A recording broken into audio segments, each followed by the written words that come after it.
Pengertian komunikasi.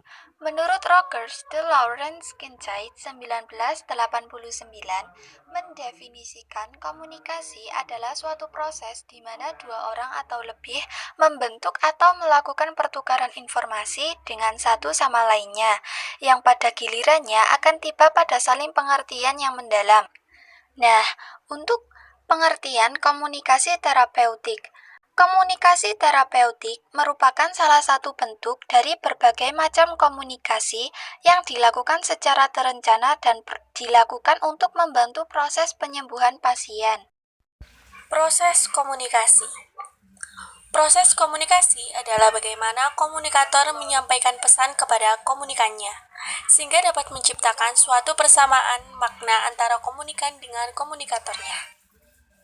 Proses komunikasi ada 8, yaitu yang pertama komunikator atau sender, yang kedua fungsi pengiriman atau encoding, yang ketiga pesan atau message, yang keempat media atau saluran atau channel, yang kelima fungsi penerimaan atau decoding, yang keenam komunikasi reverse share, yang ketujuh respon atau response, dan yang ke-8 komunikan memberikan umpan balik atau feedback.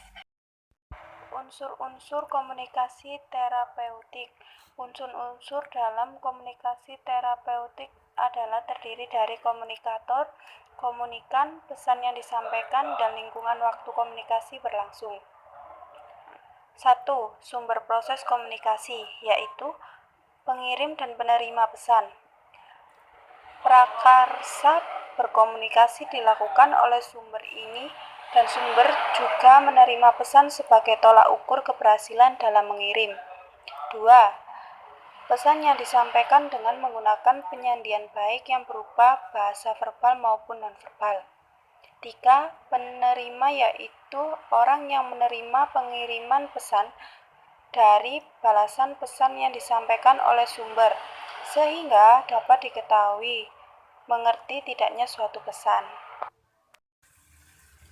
Yang keempat, lingkungan waktu komunikasi berlangsung, yang dalam hal ini meliputi saluran penyampaian dan penerimaan pesan serta lingkungan alamiah saat pesan disampaikan.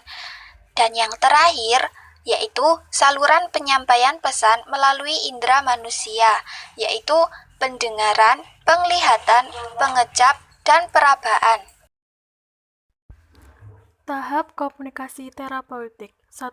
Tahap persiapan. Pada tahap persiapan ini, perawat menggali perasaan dan mengidentifikasi kelebihan dan kekurangannya.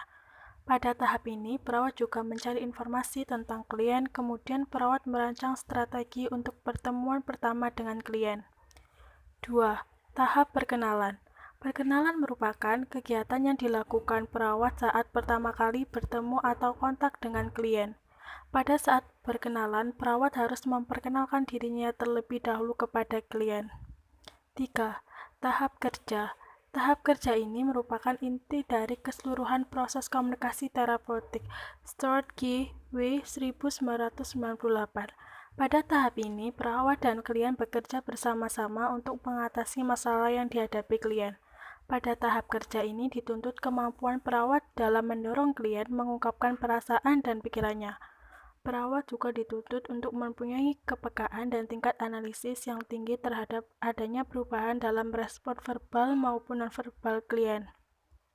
Pengetahuan dan pengalaman dalam melaksanakan konseling atau komunikasi terapeutik sangat menentukan keberhasilan perawat pada tahap ini.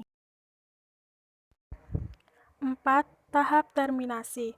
Terminasi merupakan akhir dari pertemuan perawat-klien. Tahap terminasi dibagi dua, yaitu terminasi sementara dan terminasi akhir. Pertemuan perawat-klien terdiri dari beberapa kali pertemuan.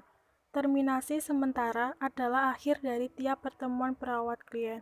Setelah terminasi sementara, perawat akan bertemu kembali dengan klien pada waktu yang telah ditentukan. Sedangkan terminasi akhir terjadi jika perawat telah menyelesaikan proses keperawatan secara keseluruhan.